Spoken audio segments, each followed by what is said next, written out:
Friends, welcome to Kausalya's recipes. நம்ம இன்றைக்கி ரொம்பவே ஈஸி அண்ட் டேஸ்டியான மின்ட் சிக்கன் தான் செய்ய போகிறோம். வாங்க எப்படி செய்யுதுன்னு பார்க்கலாம். ஃபஸ்ட்டு அரைக்கிறதுக்கு தேவையானதை பார்த்துக்கலாம். 10-15 பல் பூண்டு, 1 இன்ச்சு இஞ்சி, 1/4 டீஸ்பூன் சோம்பு, 1/4 டீஸ்பூன் கசகசா, சின்ன துண்டு பட்டை, 2 ஏலக்காய், 1/4 கைப்பிடி புதினா. தாளிக்கிறதுக்கு 2 வெங்காயம், 2 தக்காளி, 1/2 கிலோ சிக்கனை, மஞ்சத்தூள், 2 டேபிள் ஸ்பூன் தயிர் சேர்த்து ஒரு 1 ஹவர் ஊற வச்சுருக்கேன். நம்ம இஞ்சி பூண்டெல்லாம் அரைச்சி எடுத்துக்கலாம். நம்ம புதினா இதெல்லாம் நைஸாக ஒரு பேஸ்ட் மாதிரி அரைச்சி எடுத்துக்கலாம். ஒரு கடாயில் கொஞ்சம் நல்லெண்ணெய் சேர்த்திக்கலாம். நல்லெண்ணெய் நல்லா ஹீட் ஆனதுக்கப்புறம் தாளிக்கிறதுக்கு கொஞ்சமாக ஒரு 1/4 டீஸ்பூன் சோம்பு ஆட் பண்ணிக்கலாம். சோம்பு நல்லா பொரிஞ்சதுக்கப்புறமா 2 பெரிய வெங்காயத்தை இதில் ஆட் பண்ணிக்கலாம், கட் பண்ணி.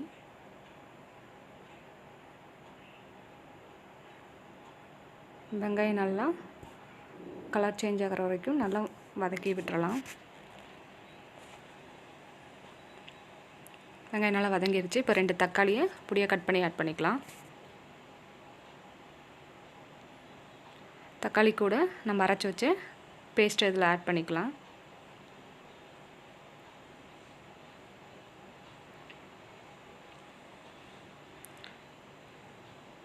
நம்ம அரைச்ச இஞ்சி பூண்டு பேஸ்ட்டு, தக்காளி இதெல்லாம் பச்சை ஸ்மெல் போகிற அளவுக்கு நல்லா வதக்கிக்கலாம்.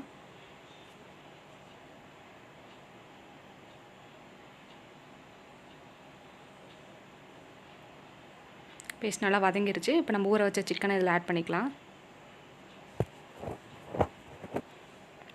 சிக்கனை நல்லா மசாலா கூட பரட்டி விட்டுடலாம்.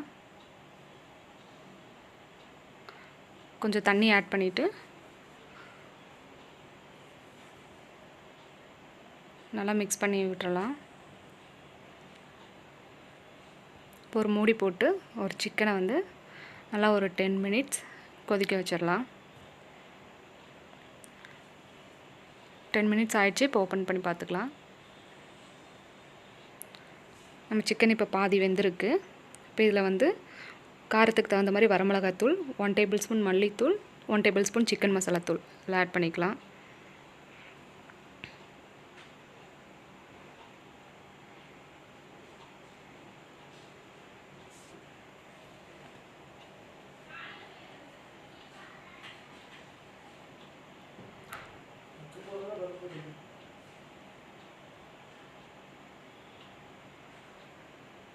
நல்லா மிக்ஸ் பண்ணதுக்கப்புறமா தேவையான அளவு உப்பு சேர்த்திக்கலாம்.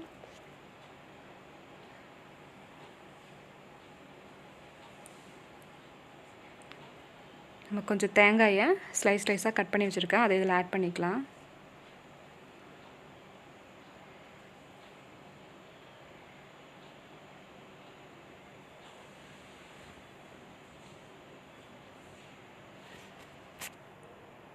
மறுபடியும் ஒரு மூடி போட்டு சிக்கன் நல்லா வேகிற வரைக்கும் வேக விட்டுறலாம்.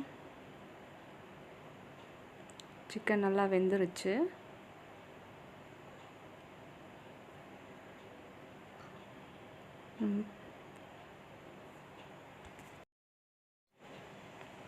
மின்ட்டு சிக்கன் ரொம்ப டேஸ்ட்டாக ரெடி ஆயிடுச்சு.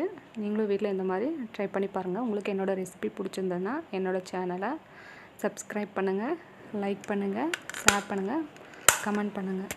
மறக்காமல் பெல் பட்டனை கிளிக் பண்ணுங்கள். அப்போ தான் நான் போகிற வீடியோட நோட்டிஃபிகேஷன் உடனே வரும். தேங்க்ஸ் ஃபார் வாட்சிங்.